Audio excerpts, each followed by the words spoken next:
Ito na guys ang kinalabasan ng ating food.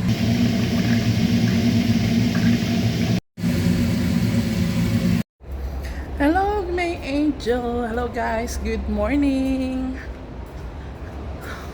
Kamusta ang lahat my angel? Pasok na po ako. Guys, tanghali na ngayon. Bale may angel, papasok ako ngayon and may ano tayo kay Emma. Kay Emma tayo ngayon. Yan no. Alam nyo ba guys, nag-message sa akin kagabi si Emma. Kasi dumating na siya, diba galing siya Dubai. So sabi sa akin, Rona, when you will come in my house, when you will take care of my house. Sabi ko naman sa kanya, Madam, sabi ko, alam mo naman na inaantay ko lang lagi yung message mo. Buti na lang itong si Amo, yung regular kong Amo, today wala akong pasok sa kanya kasi nga papasokin niya daw yung Romania niya na matagal na. So yun, sabi niya sa akin na pumasok ako ng Thursday and Friday. So kaya may time ako kay Emma ngayon na papasok.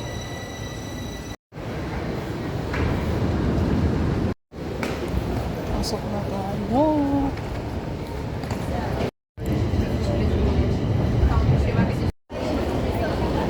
Kailangan maka-6 na oras tayo kay Emma para may 300 tayo.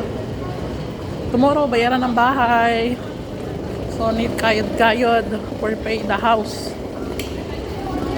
And guys, uuwi ako sa Friday sa probinsya para makasama ko yung mga bata. So, ganito guys ang nilalakad ko araw-araw. Akyat taas, baba. Kasi pupunta tayo doon sa kabilang karsada. Hindi na pala ako nakapag-vlog nito may angel dahil pagod na po talaga ako kasi nilinis ko ba naman yung simula taas hanggang baba. Alam nyo na malaki yung bahay. Guys, ang ating sasakyan. Hello guys! Good morning! Si May Diary nyo hulas na. Sobrang init sa bus guys. Ngayon ay summer dito. Kaya asahan muna sa bus walang aircon pero pag winter nag-aircon sila. Diyos mio, naliligo na ako sa pawis. Pa ako ng kape sa bus. Guys, hindi na ako nakapag vlog kagabi. Natapos yung work ko kay Emma. Naglinis ako ng buong bahay niya from 3rd floor hanggang ground floor. So nilinis ko 4 room, 4 toilet. Pero kaya naman kasi hindi naman makalat kila Emma. Mga dust lang sa kanila. Ngayon, papunta tayo kay Amo at magluluto na naman tayo. Hindi ko na naman alam kung anong ipapaluto sa akin ni Amo guys. Tapos, after nung work ko kay Amo, pupunta tayo kay Emma para mamalansya. So, we have 2 jobs today guys. Ito mo guys, tarik na ang araw agad. Maraming salamat nga pala guys sa suggestion nyo kung ano yung mga dapat pa nating ipatikim kay bagong Amo. So sabi nung iba, majority is lumpia and pansit. Yun ang iluluto natin sa sunod. Pero syempre kailangan muna natin bumili po ng Filipino product. Pupunta ako kila Ate Precious para magtingin kung ano yung available na Filipino product doon, Asian product, para malutuan natin sila ng pansit. Kasi may toyo naman ako sa bahay. Papansin ko talaga guys at napansin din ng iba na yung face ko parang nag-bright siya. Kasi nga po dahil siguro doon sa ginagamit kong product.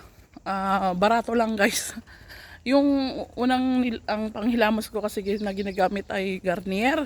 Tapos facial wash yun Tapos sunod ay gumagamit ako ng toner na Reeboks. Reeboks yung pangalan Tapos lagay naman ako ng yung moisturizer na din Garnier din. Parang gel siya Tapos pagpapasok naman ako naglalagay ako ng sunscreen. So parang yung sunscreen parang may foundation na itsura. Puti kasi Kaya parang hindi ganoon kaitim yung mukha ko ngayon guys. Kahit summer.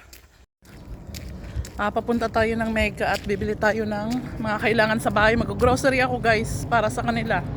Kasi kulang-kulang ang mga gamit nila sa bahay. So guys, nagpapaluto na naman si Sir ng meatballs, yung niluto ko nung nakaraan kasi nga nagustuhan daw po ng mga bata. Ngayon ay nagpapaluto siya ng salmon with rice. So guys, suggest naman kayo kung anong gagawin kong luto. Guys, ang dami kong bibilin. Bibili ako ng sabon, tinapay, bawang. Ay nako guys. Nakatuwa tong amo ko to. Oh, may susi, may sarili na akong susi dito sa bahay nila. Guys, pinapabili na rin ako ng lulutuin ko raw bukas. Chicken legs at saka chicken breast. So, yun guys, magsasalang ako lang ng labahin ngayon.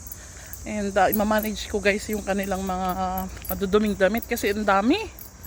So, yun, i-manage natin para hindi sila matambakan, lalo na yung planchahin. So, ang pinapagawa lang sa akin ngayon, cooking at dun lang sa ground floor, yun lang yung lilinisin ko. Ganun kaliit ng ground floor, guys. At saka lilinisin ko na rin yung rep nila. Yun, madali lang ang trabaho natin ngayon. So, magluluto. Tapos mamaya after ng work ko, punta naman tayo kay Emma para mag-plancha. Ayan guys, oh. Ang malaking grocery store dito. Grocery, tama ba? Ang supermarket pala. Nasanay kasi ako sa Pilipinas. Sana naman dyan si among babae. Nasa opisina na naman nila. Uwi lang siguro mahapon pa. Alam mo guys, sarap-sarap mag-work pag hindi ka toxic yung amo mo. Pag hindi ka stress. Ayo guys, bili muna tayo ng pinapabili ni Sir na chicken legs.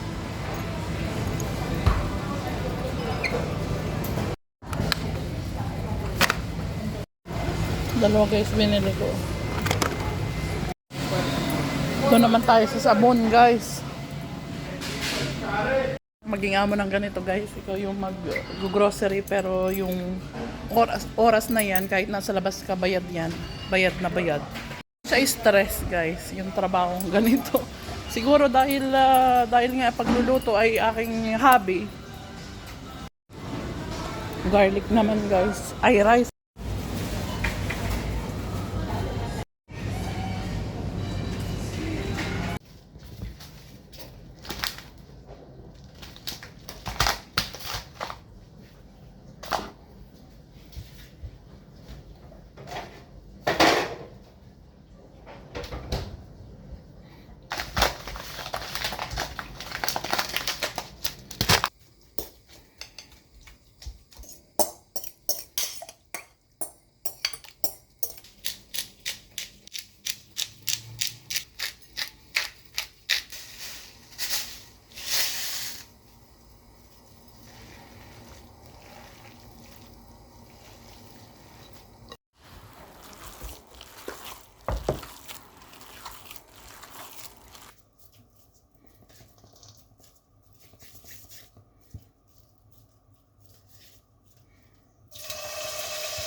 Ito na guys, ang kinalabasan ng ating food.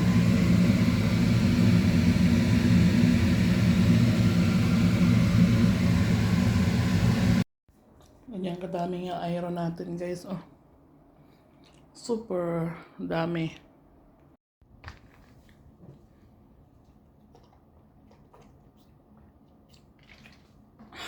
Pagod. Start ko mag-work doon sa kabilang bahay. Dito naman tayo sa pagplancha. Hey guys, pauwi pa lang si May Diary. At anong oras na ba?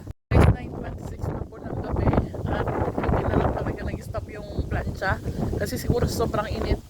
Dahil mga 3.5 hours na ako na mamlansya ka na Emma. So yun, nag-stop. Sabi ko, uwi na ako. So, pinadala na ko. Tira mo si Emma, kaloko-loko talaga nito. Salamat kasi binigyan akong food. Kaya nilagay ba naman sa plato? Tapos wala man lang akong nilagyan ng kung ano.